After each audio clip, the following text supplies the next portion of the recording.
अवंतीपुरा की शोक बाबा जंगलों में कुछ आतंकी देखे जाने के बाद बड़े पैमाने पर सर्च ऑपरेशन चलाया गया, जिसमें सेना, सीआरपीएफ और जम्मू कश्मीर पुलिस के जवान मौजूद थे। जब आतंकियों के साथ सुरक्षा बलों का आमना सामना हुआ तो आतंकियों ने फायरिंग की, जिसकी जवाबी कार्रवाई में सुरक्षा बलों ने 2 आतंकियों को ढेर कर दिया। वहीं 3 जवान घायल हुए, जिनको अस्पताल में भर्ती करवा दिया गया है। आपको बता दूं कि लगातार ऑपरेशन क्लीन के तहत आतंकी मारे जा रहे हैं। वीरवार की शाम को भी आतंकियों की सूचना मिली थी, जिसके बाद दूसरे दिन शुक्रवार एक आतंकी कमांडर जो लश्कर का था, उसके साथ एक और आतंकी को मार गिराया था। लगातार आतंकियों के मारने का सिलसिला जारी है और सुरक्षा बलों को बड़ी कामयाबी भी हासिल हो रही है। Ravindra Kumar Shrivastava, ANB news Jammu.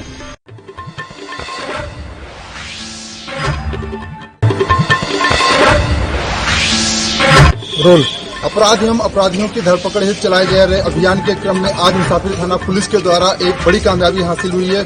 बता दें आपको कि ये 4 मुखबिर की सूचना पर 4 अभियुक्तों को जो है पुलिस ने गिरफ्तार किया है, जिनके कब्जे से जो है एक अवैध तमंचा सहित कई चीजें बरामद की हैं। वहीं आपको बता दें कि अभियुक्तों के खिलाफ जो है पुलिस विधिक कार्रवाई करते हुए उनको जेल भेजने का कार्य कर रही है। और ऐसे में जो है अमेठी पुलिस के द्वारा एक बहुत ही अच्छा गुड वर्क किया गया है। साथियों को साथ लेके चोरी और छिनैती जैसी घटनाएं कई जगह कारित की गई। इस संबंध में मुकदमा अपराध संख्या 136 पर पेश की गई। मुसाफिर थाना कोतवाली और पंजीकृत हुआ था। मुखबिर के सूचना के आधार पर इन लोगों की गिरफ्तारी की गई और इनके पास से 4 मोबाइल जो छीने हुए हैं, 1 तमंचा और 3 बाइक चोरी की गाड़ियाँ बरामद हुई हैं। उनके खिलाफ मुकदमा पंजीकृत कर उनके और उनके साथी जेल भेजा जा रहा है और आगे विधिक कार्रवाई की जाएगी। कैमरामैन संजय यादव के साथ राजकुमार जायसवाल, ANB न्यूज अमेठी।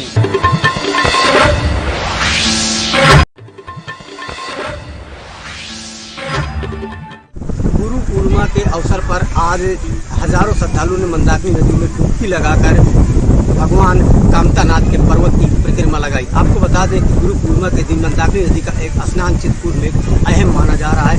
गुरु पूर्णिमा के दिन दूर दराज से अन्य प्रांतों से हजारों श्रद्धालु मंदाकिनी नदी में स्नान करते हैं, अपने गुरु की पूजा करते हैं। वीडियो जर्नलिस्ट पार्टी के साथ मैं शिवन साथ ANB चित्रकूट।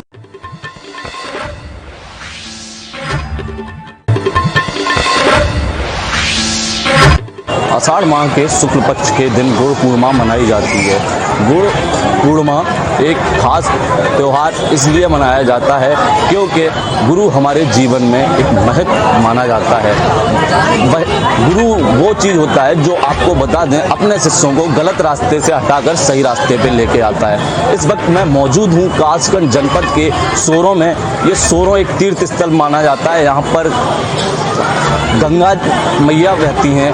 यहाँ पर दूर दूर से लोग आते हैं गंगा स्नान करने के लिए। आज भी आप देख सकते हैं मेरे पीछे किस तरह से श्रद्धालुओं की भीड़ लगी हुई है और गंगा स्नान कर रहे हैं। आपको बता दें राजस्थान, मध्य प्रदेश, हरियाणा, पंजाब से यहाँ पर श्रद्धालु आते हैं स्नान करने के लिए। आज के दिन श्रद्धालु आए और अपने गुरुओं को दान कर कर पुण्य कमा रहे हैं। कासगंज से ANB न्यूज़ के लिए मैं अतुल यादव।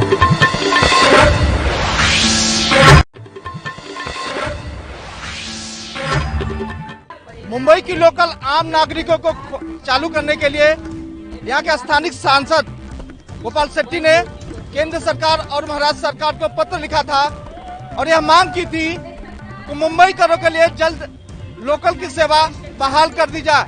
आपको बता दें करीब 18 महीने से मुंबई की लोकल आम नागरिकों के लिए बंद की गई है। लिहाजन अब यहाँ के सांसद ने मांग की है कि जल्द से जल्द मुंबई की लोकल जो है उन नागरिकों के लिए बहाल की जाए जो सेकेंड डोज यानी कि वैक्सीन की दूसरी डोज ले चुके हैं। ऐसे में तस्वीरें देख पा रहे हैं कि मुंबई के बोरीवली का इलाका है। बोरीवली रेलवे स्टेशन है जहां पर सांसद गोपाल शेट्टी के नेतृत्व में आंदोलन किया जा रहा है और यह मांग की जा रही है कि जिसकी सेकेंड डोज होगी यानी कि वैक्सीन की जो दूसरी डोज ले चुके हैं उनके लिए मुंबई की लोकल सेवा यानी कि रेलवे बहाल कर दी जाए। इस तरह की मांग को लेकर सांसद गोपाल शेट्टी ने कल एक वीडियो भी जारी किया था।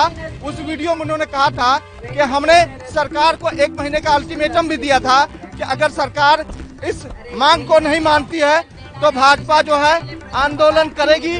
उसी के तहत आज सांसद गोपाल शेट्टी के नेतृत्व में बोरीवली रेलवे स्टेशन के बाहर आंदोलन किया जा रहा है और यह मांग की जा रही है प्रवासी नागरिकों के लिए और जिनको वैक्सीन की दूसरी डोज दे दी गई है उनके लिए ये मुंबई की लोकल जल्द बहाल कर दिया जाए। फिलहाल जाएंगे और बात करेंगे कि किस तरह से इसकी मांग है। फिलहाल आपको तस्वीरें दिखाएंगे कि लगातार जो है यहाँ के नेता जो है मांग करते हुए नजर आ रहे हैं कि किस तरह से मुंबई की लोकल जो है जल्द से जल्द बहाल कर दी जाए। इस महामारी के संकट में लोगों को जिन्होंने 2 लस लिए, 2 टीका लिए, अब 2 टीका लेने के पश्चात हम कहते हैं कि वो सुरक्षित है। सुरक्षित होने के पश्चात उनको काम पे जाने के लिए अगर परवानगी नहीं मिलेगी, उनको मुहैया नहीं मिलेगी, तो उनके घरों की आमदनी रुक गई है, कामकाज रुक गया है। ऐसे में आर्थिक स्थितियां बहुत ही चरमराई हुई है और ऐसे मामलों में मुझे लगता है कोई एक सीमित मर्यादा तय करके दोनों टीका लगाने वाले लोगों को रेलवे से जाने के लिए इजाजत देगी।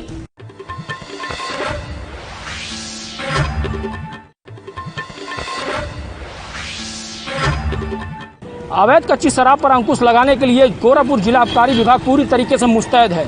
जिला अधिकारी के निर्देश पर आज राजघाट थाना क्षेत्र के कई संदिग्ध स्थलों पर दबिश देकर भारी मात्रा में अवैध कच्ची शराब बरामद की गई। गोरखपुर आबकारी विभाग लगातार कच्ची शराब कारोबारियों के खिलाफ कार्रवाई कर रहा है। आबकारी विभाग लगातार ऐसे स्थानों पर दबिश देकर भारी मात्रा में अवैध कच्ची शराब के साथ ही भारी मात्रा में लहन नष्ट कर रहा है। आज आबकारी निरीक्षक राकेश कुमार त्रिपाठी एवं आबकारी निरीक्षक क्षेत्र 5 सहजनवा अरविंद सिंह के साथ राजघाट थाना क्षेत्र के कई संदिग्ध स्थलों पर दबिश देकर आबकारी विभाग ने लगभग 110 लीटर अवैध कच्ची शराब बरामद की। साथ ही 3 अभियुक्तों को गिरफ्तार किया गया। गिरफ्तार किए गए आरोपियों में उदासी पत्नी स्वर्गीय कन्हैया, जौहर पुत्र स्वर्गीय कन्हैया, संजना पत्नी अनूप कुमार को गिरफ्तार किया गया और इनके ऊपर विधिक कार्रवाई की जाएगी। निरीक्षक राजेश त्रिपाठी के नेतृत्व में कार्रवाई करते हुए अब कच्ची शराब के 3 कारोबारियों को गिरफ्तार कर जेल भेजा गया और लगभग 110 लीटर अवैध कच्ची शराब बरामद की गई। इस कार्रवाई से अवैध कच्ची शराब कारोबारियों में हड़कंप मच गया।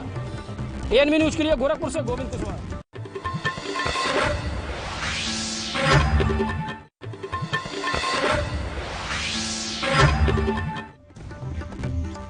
मथुरा जनपद के गोवर्धन में आज मुड़िया संतों के द्वारा आज शोभा यात्रा बड़े धूमधाम से निकाली गई।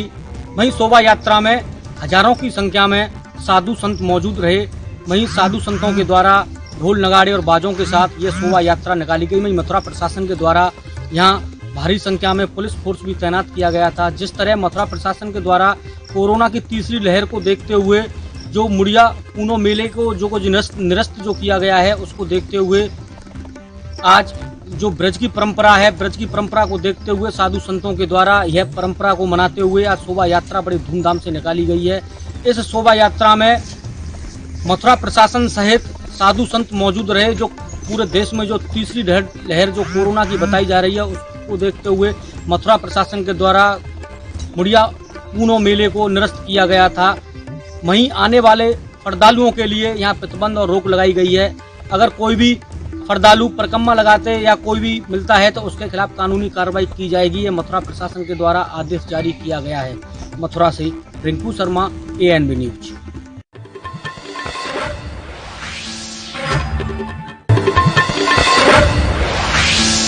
प्रधानमंत्री गरीब कल्याण योजना के तहत पूरे देश में 80 करोड़ लोगों को मुफ्त में राशन दिया जा रहा है। इसी के तहत आज गाजियाबाद के सांसद जनरल वीके सिंह और जिलाधिकारी राकेश सिंह ने थाना विजयनगर क्षेत्र की काशीराम कॉलोनी में 50 लोगों को मुफ्त में राशन बांटा। उन्होंने कहा कि जो कोरोना काल से पीड़ित लोग हैं, आर्थिक तंगी के कारण उनकी सरकार मदद कर रही है। कारण क्योंकि गरीबों को समस्या थी तो प्रधानमंत्री जी ने प्रधानमंत्री गरीब कल्याण अन्न योजना चलाई है, जिसके तहत पर यूनिट 5 किलो अनाज उनको मुफ्त दिया गया। हमारे यहाँ 4,21,000 ऐसे कार्ड हैं और तकरीबन 18 लाख यूनिट का मतलब ये है कि अगर 1 यूनिट है तो 5 किलो हो गया। 2 गाजियाबाद से कैमरा पर्सन सोनू के संग में परवीन अरोड़ा, एएनबी न्यूज के लिए।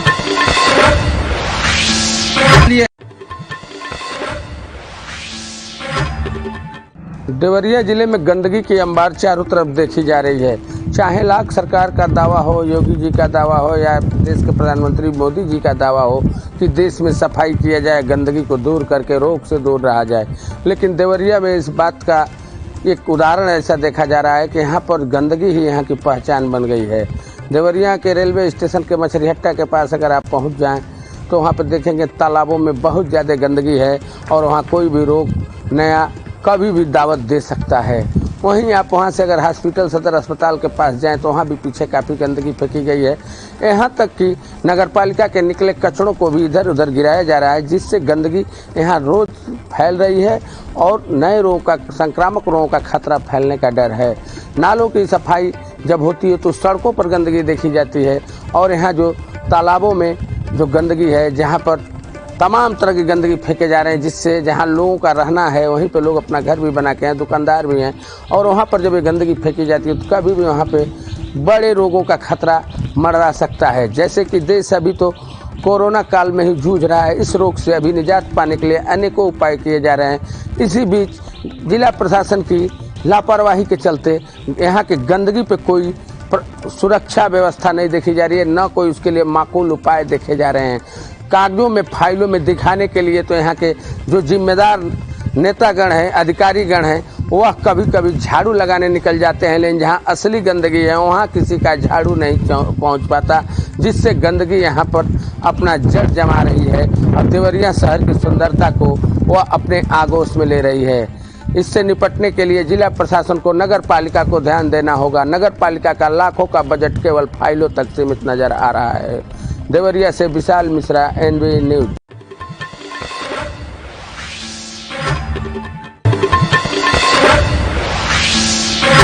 बाराबंकी जिले में हर साल की तरह इस साल भी सभी नदी अपने उफान पर है और हमारे ठीक पीछे देख सकते हैं कि किस तरीके से ये वही घाघरा सरयू नदी है जिसका रौद्र रूप देखने को मिल रहा है। आपको बता दें, लगातार घाघरा सरयू नदी का जलस्तर बढ़ने से लोगों की मुश्किलें बढ़ गई हैं। हालांकि नदी के किनारे करवाए गए कार्य से गांव कटान से बच गया, लेकिन जलस्तर बढ़ने से मुश्किलें बढ़ जाएंगी। बाढ़ होने से लोगों के बाढ़ क्षेत्रों में बांध की ओर प्लान जारी है। कागजों पर चल रही तैयारी आपको बता दें, रामनगर, फतेहपुर और सिरौली गौसपुर तहसील के तराई क्षेत्रों में लोगों की मुश्किलें बढ़ जाती हैं। बात अगर करें सिरौली गौसपुर तहसील की तो यहाँ पर तेलवारी गांव, टेपरा, मांझारायपुर, गोबराहा, इटहुआ समेत 1 दर्जन से ज्यादा गांव बाढ़ की चपेट में आ जाते हैं और प्रशासन द्वारा की गई तैयारियां इनके लिए नाकाफी साबित होती हैं। Satyendra Verma, NB News, Barabanki.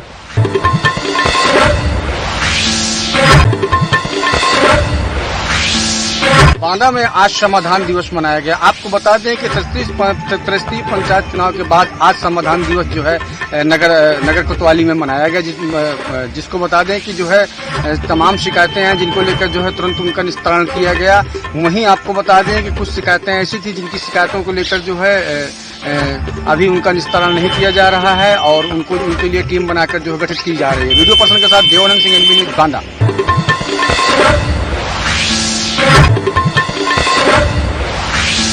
आज हमारे बीच भिंड की जानी मानी हस्ती केदार सिंह बाराकला उपस्थित हैं, जो कि लगातार पहले इन्होंने अपनी सेवाएं फिल्मों में दी हैं, जिनकी द्वारा बनाई हुई फिल्में इन्होंने काम किया है। रिवॉल्वर रानी और कई एक फिल्में ऐसी हैं जो स्वयं अभी बताएंगे। और इससे पहले इन्होंने अपना भाग्य राजनीति में भी आजमाया। और तो जी बताएं आप। हुकुम, हमारा जीवन का अलग अलग वो रहा अनुभव। तो सर्वप्रथम राजनीति की सिंधिया महाराज के साथ में, फिर उसके बाद राजनीति से थोड़ा हमें लगने लगा कि राजनीति अच्छी चीज नहीं है, इसमें 95% झूठ बोल के ही काम किया जाता है, हमें जमा नहीं वो। उसके बाद हमने फिल्मी दुनिया में अपना मोह मोड़ लिया और फिल्मी दुनिया में जाने के बाद हमने काफी काम किया। सर्वप्रथम हमने रानी अवंतीबाई में धारावाहिक में किया, उनके पति का। फिर उसके बाद रिवॉल्वर रानी में किया। फिर उसके बाद कयामत में किया। रिवॉल्वर रानी में कंगना जी थी, कयामत में रंजीत प्रेम चोपड़ा वगैरह थे। सिंह साहब द ग्रेट में किया, उसमें सनी देओल जी, प्रकाश राज, यशपाल शर्मा, मनोज पावा वगैरह काफी लोग थे।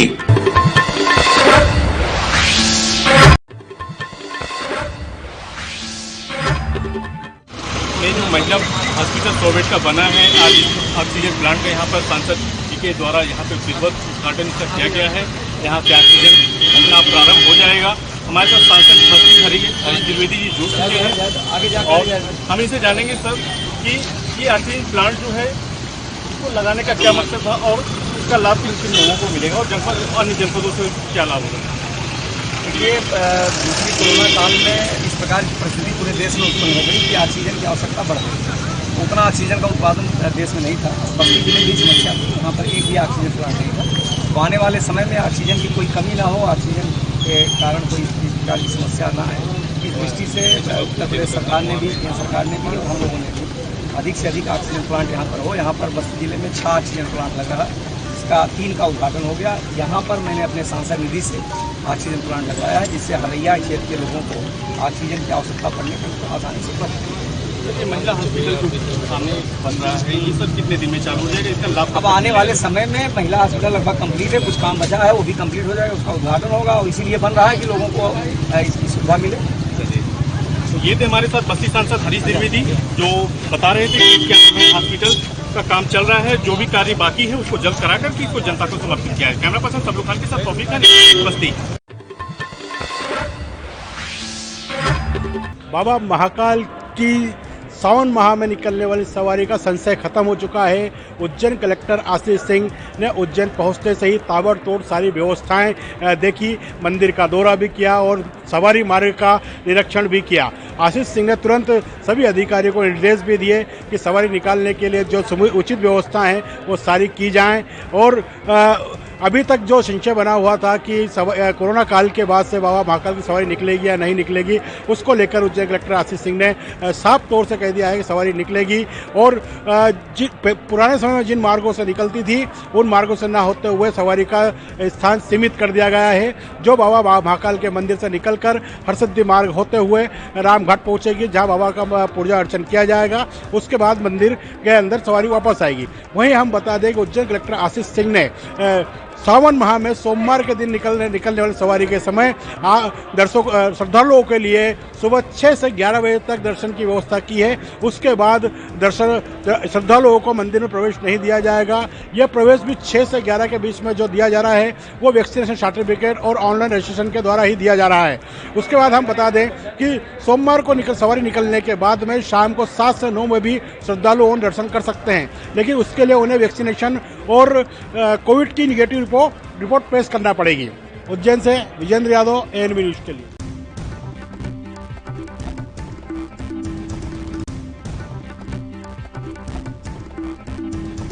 आज लखनऊ रेंज की आईजी लक्ष्मी सिंह रायबरेली जनपद के बछरावा और हरचंदपुर थाने में आयोजित समाधान दिवस के कार्यक्रम में पहुंची। वहां उन्होंने समाधान दिवस में आए फरियादियों की समस्याओं को सुना। उसके बाद वहां मौजूद अधिकारियों को उन्होंने निर्देश दिए कि फरियादियों की जो समस्याएं हैं उनका त्वरित निस्तारण किया जाए, जिसमें किसी प्रकार की कोई लापरवाही बर्दाश्त नहीं की जाएगी। उसके बाद उन्होंने थाने में रखे अभिलेखों के साथ साथ थाना परिसर की साफ सफाई का भी जायजा लिया। कैमरा पर्सन दिलीप के साथ अमर प्रताप सिंह, एएनबी न्यूज, रायबरेली।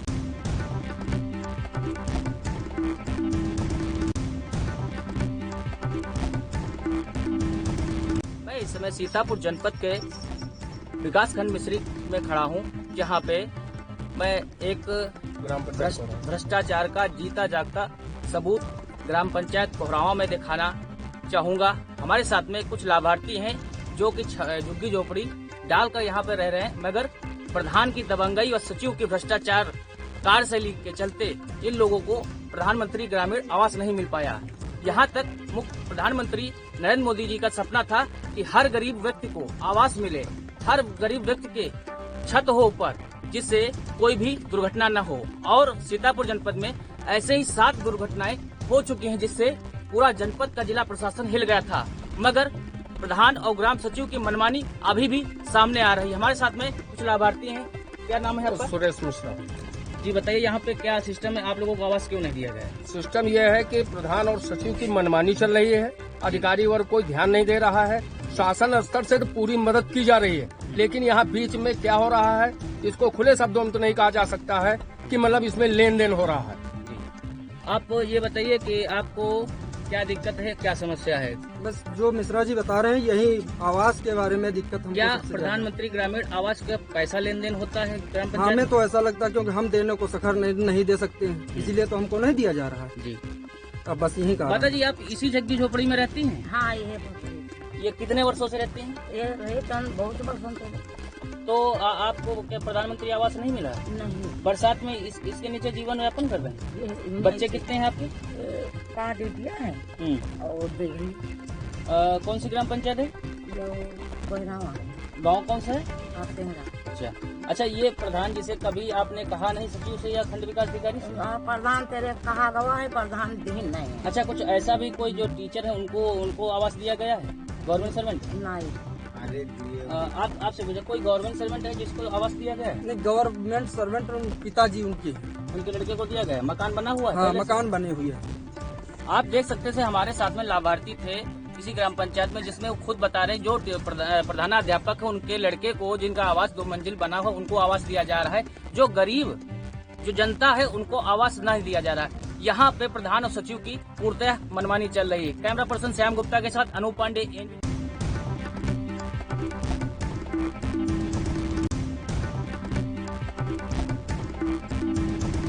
मध्य प्रदेश के रीवा जिले से पिता पुत्र के रिश्ते को शर्मसार कर देने वाला मामला सामने आया है, जहां पर पिता का मोह एक पुत्र पर इतना ज्यादा हावी हो गया कि पिता और उसके पुत्र सहित कुछ परिवार के लोगों ने मिलकर दूसरे पुत्र पर प्राणघातक हमला कर दिया, जिससे कि दूसरे पुत्र की मौत हो गई। दरअसल पूरा मामला रीवा जिले के जवा थाना अंतर्गत जवा बाजार का है, जहाँ पर चतुर्भुज गुप्ता का जमीनी विवाद चल रहा था और 2 भाइयों के बीच में आपसी बटनबारा कर रहे थे जायदाद का।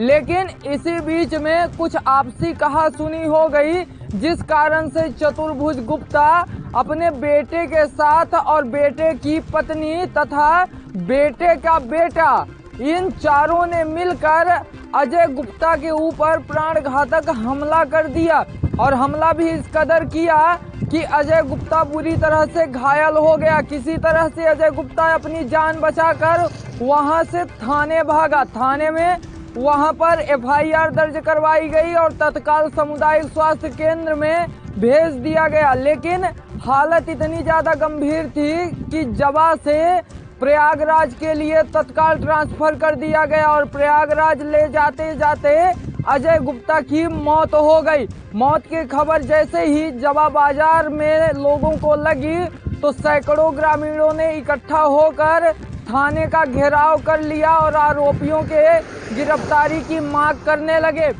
हालांकि पुलिस आगे की जांच में जुट गई है। ANB न्यूज के साथ संवाददाता विजय त्रिपाठी, रीवा।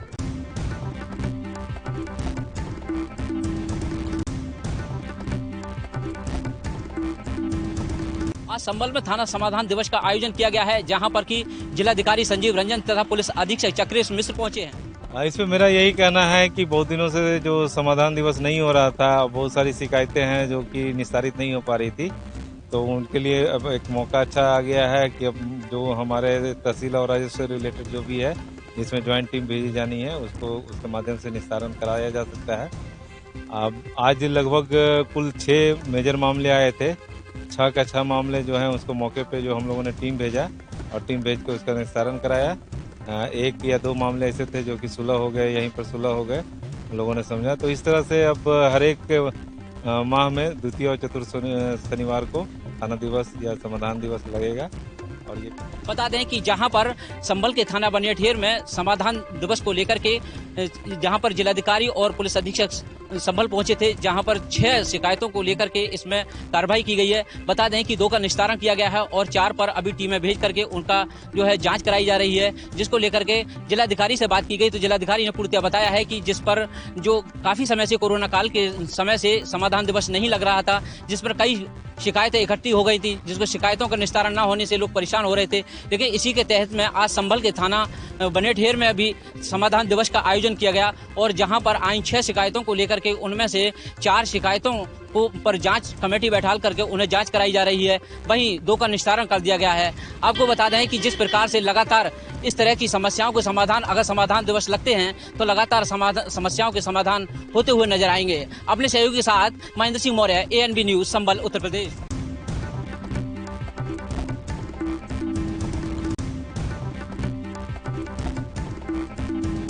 पहाड़ी क्षेत्र में लगातार हो रही बारिश के चलते हथनीकुंड बैराज से यमुना नदी में हजारों क्यूसेक पानी छोड़े जाने के कारण यमुना नदी का जलस्तर लगातार बढ़ रहा है।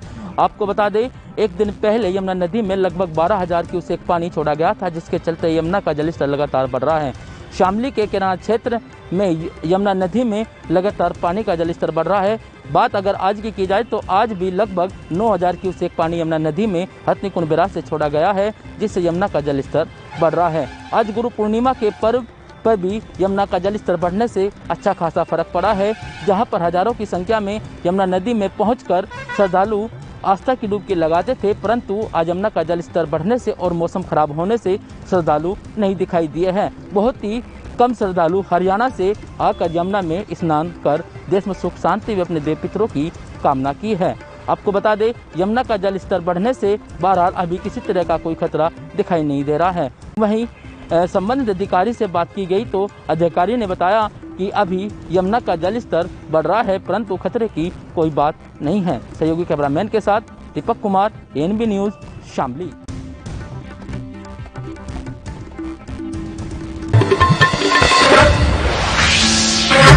सरकार स्वास्थ्य सुविधाओं को लेकर भले जो है अपनी बखान कर रही हो, लेकिन जमीनी धरातल की तस्वीरें आप सब साफ तौर से देख सकते हैं कि यह अस्पताल जो है प्राथमिक स्वास्थ्य केंद्र को बने कुछ दिन ही हुए, लेकिन यह खंडहर में तब्दील हो चुका है।